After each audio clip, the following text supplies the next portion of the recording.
మనం ఈరోజు బోడ కాకరకాయల కూర వండుకుంటున్నాము.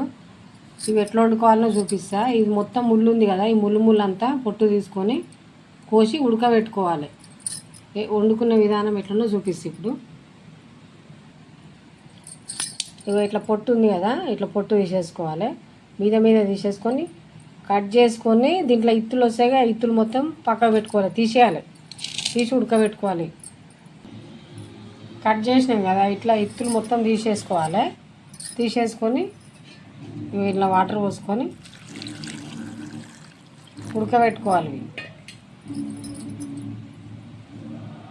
ఇట్లా ఉడకబెట్టుకున్నాం కదా, ఇట్లా జల్లిగడ్డతోటి నీళ్ళు మొత్తం తీసేసుకోవాలి. ఇప్పుడు పొయ్యి మీద వేసుకున్నాము. ఉల్లిగడ్డ పోసిన ఒకటి పొయ్యి మీద వేసుకున్నాం. స్టవ్ ముట్టించుకొని బాగానే పెట్టుకున్నాం కదా, దీంట్లోకి నూనె పోసుకుందాం.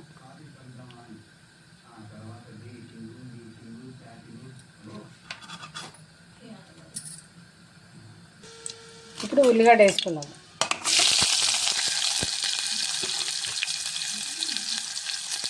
ఉల్లిగడ్డ వేసుకొని మంచిగా కలుపుకోవాలి ఒకసారి.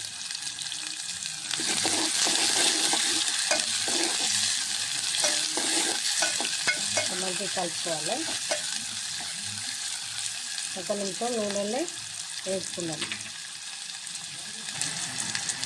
రుచికి సరిపడా ఉప్పు వేసుకోవాలి. ఉల్లిగడ్డ వేసినాక వెంబడే ఉప్పు వేసుకోవాలి, మెత్తపడుతుంది, లేకపోతే మాడిపోయి రుచి పోతుంది.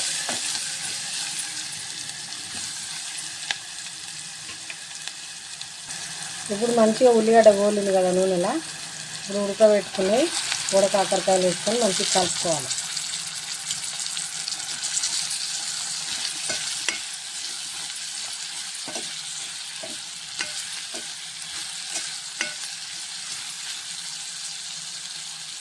ఇప్పుడు మూత పెట్టుకుంటే కొద్దిసేపు చిన్న మంట మీద ఉడకాలి నూనెలో. ఒకసారి మూత వేసుకొని చూద్దాము. ఇప్పుడు కొంచెం అల్లం వెల్లిగడ్డ, సగం చెంచా అల్లం వెల్లిగడ్డ, సగం చెంచా పసుపు. ఇప్పుడు కారం వేసుకొని మంచిగా కలుపుకోవాలి. ఒక చెంచా కారం వేసుకుందాం. కారం కూడా ఇప్పుడు నూనెలో మంచిగా గోలింది కదా, కొన్ని ఎసరు పోసుకుందాం. ఎసరు పోసుకున్నాక ఈ ఎసరులో కూడా మంచిగా ఉడకాలి.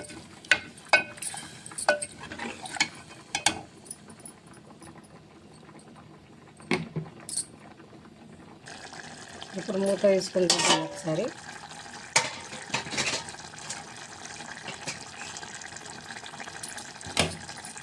మంచిగా ఉడికింది కదా, చింతపులుసు పోసుకుందాం.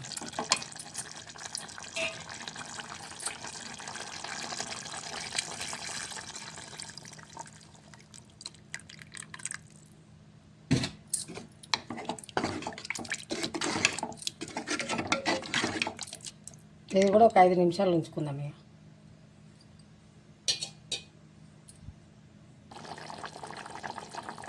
ఇప్పుడు దీంట్లో మసాలాలు వేసుకుందాము.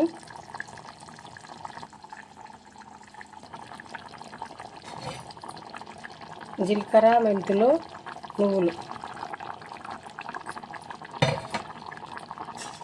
ఒకసారి లాస్ట్ మంచిగా కలుపుకుందాము. అయిపోయింది.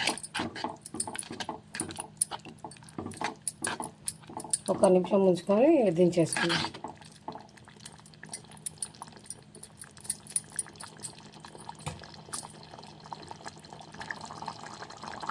అయిపోయింది, దించేసుకున్నాము.